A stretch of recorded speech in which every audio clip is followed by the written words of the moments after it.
না মানে আমি ঠিক বুঝলাম না। এলাকার মেয়েদের কি খেয়ে দিয়ে কোনো কাজ নেই? আমাকে রাস্তায় দেখলে বিচার দিতে থাকে, বাড়ির গেটের সামনে লাইন ধরে দাঁড়িয়ে থাকে, জানালায় ঢিল ছুড়ে, আর আমাকে বাইরে দেখলে কি বলে ডাকে জানো? শ্বশুর আব্বা বলে ডাকে। আশ্চর্য ব্যাপার, আমি তো দেখছি একটা আজব সমস্যার মধ্যে পড়ে গেলাম। ঝামেলা কি? আমার ছেলে লাখে, ওকে দেখে মেয়েরা তো প্রেমে পড়তেই পারে। আর মেয়েরা যখন প্রেমে পড়ে আমার কি মনে হয় জানো? আমি একটা ডায়মন্ড ছেলে জন্ম দিয়েছি। হ্যাঁ, তোমার তো ভালো লাগবে। তোমাকে তো আর বাইরে যেতে হয় না, বাইরে আমাকে যেতে হয়, ধর্ম করতে হয়। আমাকে দেখলে সবাই তোমার ছেলের নামে কমপ্লেন করতে হয়। শোন, কালকে থেকে বাড়ি থেকে বের হওয়ার সময় বড় দিকে একটা মাস্ক লাগা, একটা বড় বড় সানগ্লাস লাগিয়ে তারপরে বাইরে যাবি। না, আমার ছেলে মাস্ক পরবে না। মাস্ক পরলে ওর নিঃশ্বাস নিতে কষ্ট হবে। বাবা এত টেনশন করবে কি? আর এটা তো কমন হয়ে গেছে, সব মেয়েরাই আমার প্রেমে পড়ে। আর আমি তো কখনো কারো প্রেমে পড়ি না। আর তুমি তো আমাকে চেনো, এত টেনশন করবে কি? হ্যাঁ, হ্যাঁ, আমার টেনশনটা তো সেই জায়গা। তুই প্রেমে না পড়তে তোর কি অবস্থা সৃষ্টি হয়। যখন থেকে তুই প্রেমে পড়া শুরু করবি তখন তোর অবস্থাটা কি হবে একবার ভেবে দেখ। সময় আবার কি রে?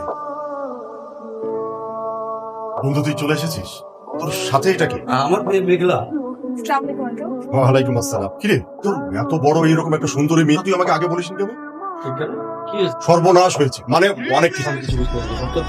না না না না না, এইভাবে তো ভিতরে যাওয়া যাবে না। তুই এক কাজ কর, তুই আগে উপরে যা, উপরে গিয়ে তোর মেয়েকে রেখে তারপরে তুই আমার বাসায় আয়।